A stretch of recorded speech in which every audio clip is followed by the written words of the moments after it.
The static of the ego and the signal of love. Static is the noise between stations, the hiss that suggests a message while delivering none. In the Twilight Zone episode Static Season 2, Episode 20, first aired on March 10, 1961, static becomes the sound of grievance rather than the voice of truth. Ed Lindsay, a bitter boarder in late middle age, seethes at modern television and resurrects an old console radio, as if it were a reliquary. The set answers with swing bands, Roosevelt addresses, and the warm grain of another era, and in that warm grain his mind confuses memory with meaning. To him the dial blooms with signal, to others it is only interference. That split is the drama, not a miracle of electronics, but a demonstration of how the ego uses time. The device is not revealing reality, it is amplifying a preference for yesterday. What is celebrated as signal is nostalgia, a dream layered on top of the dream. The ear that listens is not listening to love, it is listening to regret. Grievance always wants company, so private consolation quickly becomes public attack. Ed cannot simply enjoy what he hears, he must indict everyone who does not hear it. This is the reflex of specialness, the instant conversion of glimpse into weapon. Confirmation becomes the idol, and truth is drafted into the service of being right. Real love requires no validation, because what is true does not ask to be believed. When the boarders gather to test the claim, the room fills with the teacher's wah-wah-wah of childhood memory. To a mind not ready, the Course in Miracles sounds like that wah-wah-wah, because forgiveness is silence to a mind addicted to noise. The body is not real, the world is not real, grievances are unreal, and to an untrained ear this registers as static rather than liberation. The more the performance tries to prove the point, the more the signal collapses. Like the mask that fails on command, the radio will not play for the demonstration. Truth is never a show, and the holy instant refuses to be staged. Vinnie Brown speaks the single sober line that matters: the past is gone and cannot be recovered. The Course places the same blade into the hand: the past is gone, it can touch me not. Yet the mind that prefers sorrow chooses a do-over instead of a letting go. The radio becomes a sacrament to the god of if only, the patron saint of conditional happiness. What is wanted is not love, but an edited version of love, a character named Vinnie preserved in amber at 1940.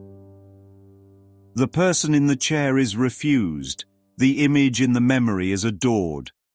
This is the entire script of special love, regret romanticized as holiness.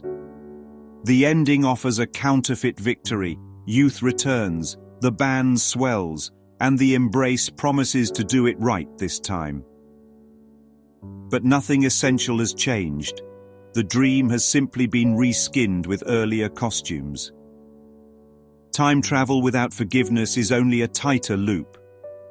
The cycle of grievance speaks in slogans: if only I could go back, if only I could redo, if only I had another chance.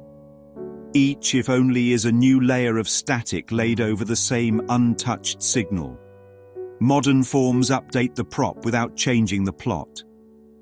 The console radio becomes a cracked smartphone, a playlist of old commercials, a rabbit hole of curated reminiscence.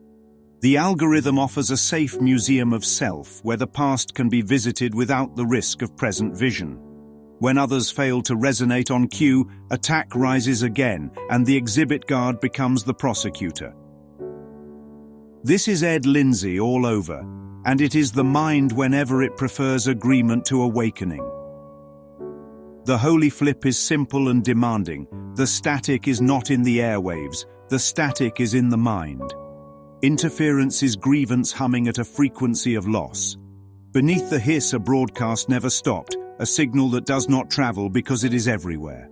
That signal is love, not a song from 1940, but the content that never ages. The moment the demand that others hear it is dropped, it can finally be heard. Forgiveness is not a favor extended to the unhearing. Forgiveness is the removal of the filter that insisted on being heard. The present is not a sequel to the past. The present is what remains when the past is not dragged forward. In that present, the radio becomes a wooden box and the television becomes a lighted panel, and neither carries authority. Only willingness carries authority, and willingness is a quiet yes to what is changeless. The best second chance is the recognition that nothing needs a second chance. What seemed to go wrong never occurred in truth, and so nothing requires repair. The radio never saved anything, it only dramatized a wish to refuse the day. Ed thought the dial opened a portal, but the portal is forgiveness, and it opens in place. The past cannot be recovered, but the light that was misread in the past can be recognized now. Grievance says, tune back. Spirit says, look here. Static is grievance saying, listen to me, and love is the signal saying, be still. To mistake the museum for the miracle is to curate one's own sorrow. The miracle is present seeing, not perfect recollection. Nostalgia keeps the costumes, forgiveness keeps the peace. One delivers sweetness that rots, the other delivers quiet that does not decay. To worship the past is to refuse the gift in one's hands. The borders on the sofa, the checkerboard, the yellow dial, the fabric speaker, these are props on a set where the only plot is choice.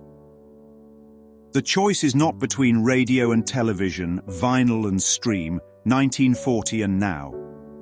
The choice is between grievance and forgiveness.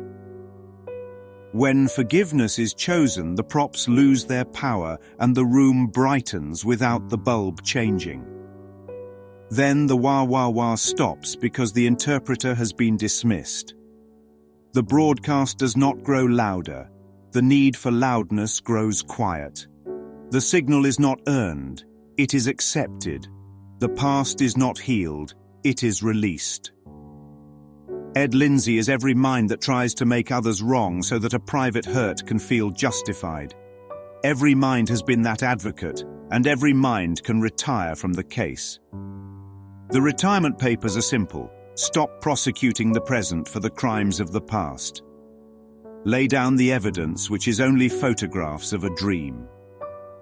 The exhibit closes, the gallery empties, and silence resumes its post. In that silence, the simplest things return as sacraments: a breath, a chair, a friend. The holy instant is not a time machine. It is an absence of time. It gives the only second chance that matters, the chance to recognize that nothing real can be threatened and nothing unreal exists. That is not a slogan. It is the end of static. The signal has been playing all along.